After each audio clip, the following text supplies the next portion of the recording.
یہ ایک بہت بڑی اہم مسئلہ ہے. علی محمد صاحب نے بھی بات کی اور اس سے پہلے یہاں پہ ایک ممبر نے بھی بات کی.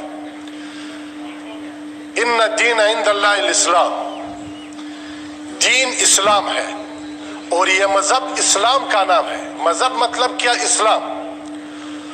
اور یہاں ہر ایک کے جیب میں ایک فتویٰ ہے اور یہ مذہبی طبقہ کوئی ایسی چیز انہوں نے سمجھا ہے کہ یہ مذہبی طبقہ کوئی ایسی معمولی چیز ہے اور اس کے خلاف ہر ایک اٹھتے ہیں اور فتویٰ لگاتے ہیں اور کہتے ہیں کہ یہ دہشت گرد. ابھی آپ نے لبیک کو دہشت گرد قرار دے دیا اور کل جمعیت کو کر لو، پھر سپاہ کو کر لو، پھر اس کے کر لو.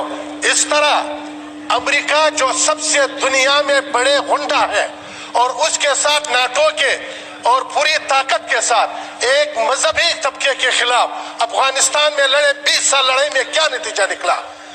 اور یہ باتیں ایسے معمولی لینا ٹھیک ہے. بالکل میں کہہ رہا ہوں کہ آپ بھی عاشق رسول ہیں، علی محمد صاحب بھی عاشق رسول ہے، لیکن یہ جو لوگ ہیں یہ 1000 ہے، 2000 ہے، 10,000 ہے، کتنے لوگ ہیں اور اس کے خلاف یہ عوام جو ہے یہ ملک کے بچوں کی طرح ہے. اور آپ کے بچے اگر کوئی خدا نہ خواستہ، میں تو شرارت بھی نہیں کہتا ہوں، اس کا اپنا مسئلہ بھی ہے، تو آپ نے مذاکرات کے ساتھ اس کے ساتھ بات کرنی ہے. اور آپ نے جو وعدہ کیا ان کے ساتھ، حکومت نے جو وعدہ کیا ان کے ساتھ، کہ وعدے میں کیا ہے کہ ہم نے، علی محمد صاحب ابھی کہہ رہا ہے کہ ایوان کو بلائیں گے اور ایوان میں یہ مسئلہ رکھ دیں گے.